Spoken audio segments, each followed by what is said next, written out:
I just got done checking my DMs, and a lot of y'all have been asking me, hey Daniel, when are you going to give us some more project ideas that are quick, easy, and profitable? Well, today I've got the perfect project that I'm going to be showing you how to get built. I'm going to be showing you how to take 6 inches worth of wood and turn it into upwards of $80. Now, some of you are probably thinking, who is this whack job? But I am dead serious. I'm going to show you how to make a sneaky little box. I made this one out of a piece of 1x4 and it's put together with a sliding dovetail joint. What seems and looks difficult is actually quite easy. Let me demonstrate. I'm going to be making this next one out of some hardwoods. I've got this piece of fiddleback clear walnut that'll get milled down to size. I'll rip it to a width of 3 inches. The stock that I'm using is rough sawn, so I'll need to get it cleaned up over at the joiner and the planer before I get it resawn. I'll resaw 2 pieces out of this 3-inch stock to 1 1/8 inches, and then I'll get it planed down ultimately to 1 inch thick. And while I take care of this, I've got a favor to ask. Head down below and smack that like button. Alright, now that we got our pieces cut, we'll figure out the orientation for our top and our bottom. The bottom will be considered what's the tailboard, and the top will be considered the pin board. And we'll start with our top, cutting out the pin. We'll spin it over to the inside, and we'll pull in from the left and right at 3/4 of an inch. I'll get my blade height set to a 1/2 inch, and we'll line up that mark with the outside of our kerf and hog out this dado.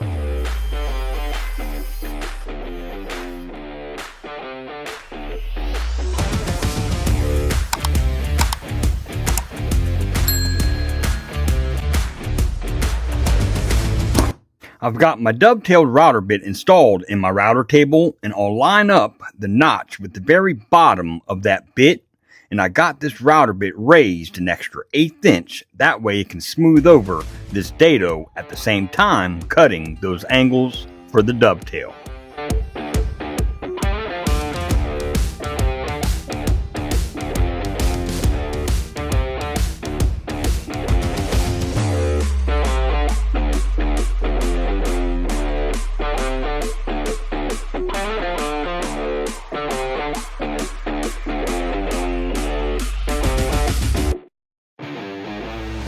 Now it's just a matter of transferring our pin board to our tailboard. We'll do this by setting the pin board on top of the tailboard, making sure you're flush on both the left and the right side, and you want the top of your notch to be lined up with the top of this piece that it's resting on.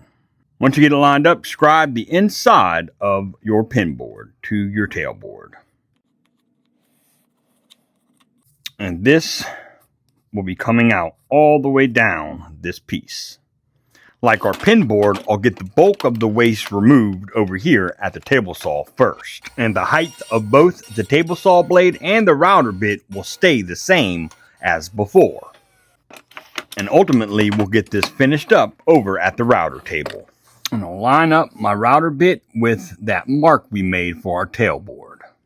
I kept it away from that mark by about a heavy 1/16 so I could sneak up on the perfect fit. Here's the moment of truth.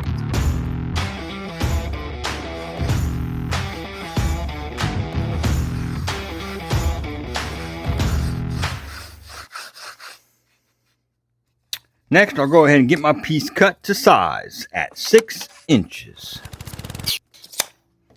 Now we'll pop this open and take our bottom piece, and from the left and the right side, we'll pull in at 1 1/4 inches. And then we'll mark the center of the length. Once you make those 3 marks, find the center of your actual tail here. And I've got 1 3/4 inches, so we'll go 7/8 of an inch. And we'll scribe that 7/8 inch mark at all 3 of our marks.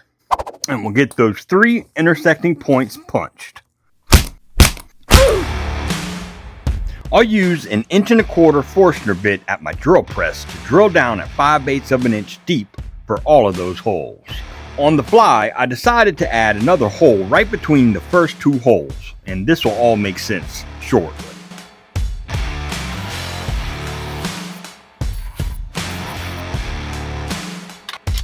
I'll add a 1/4 inch straight bit into my router, and I'm going to clean up that third hole that I drilled over at the drill press. That way it's a nice smooth transition. What I did was set those 3 holes over the router bit and pushed my fence tight. That way I knew I was right up against that very edge. Anything that got missed, I can clean up with my chisel. Once I got that all squared away, it was time for some sanding. Lots and lots of sanding.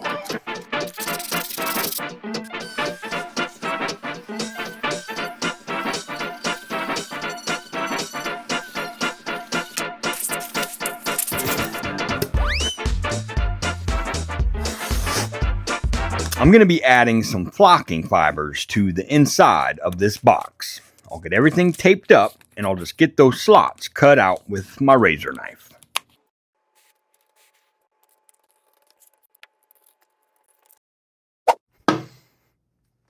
Now you'll notice that your Forstner bit will leave an indentation right at the center of those holes. So a good way to get rid of those holes is to add some CA glue.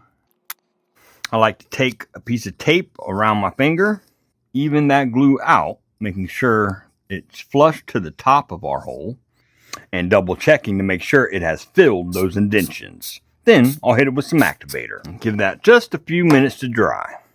I'll lay down a couple of paper towels and then I'm going to apply some spray paint to those slots, and then we'll apply some flocking fibers. I'll make sure that I got the same color spray paint for my flocking, and then I'll apply that coat of paint nice and heavy, and then I'll slap on some flocking fibers. We gave that about 15 minutes to dry, and I'll just knock all the excess out.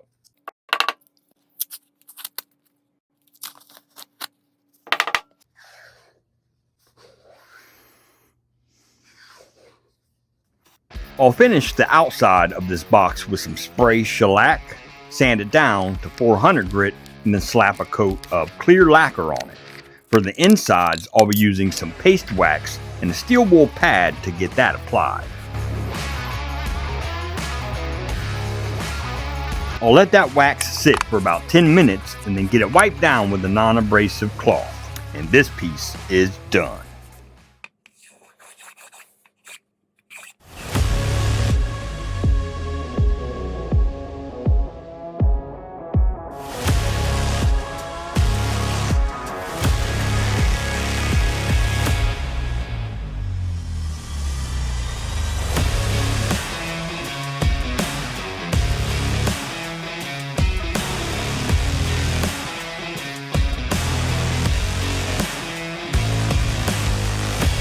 Now, instead of letting that cutoff go to waste from cutting this piece to 6 inches, I utilized that and made another little ring box. I wanted to add a little bit of shape to this little ring box, so I used my little mallet and made some round over marks. I got them cut over at the bandsaw and then cleaned them up with the belt sander, sanded everything to 220 grit, and did the same type of finish that I did for the 6-inch box.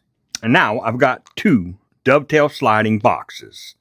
Now for the walnut boxes, I'll be charging $80 for the 6-inch one and $40 for the 2.5-inch one. And I'll have no problem getting that price. Let's talk about the 1x4. With a 1x4x8, you can get 8 of these made.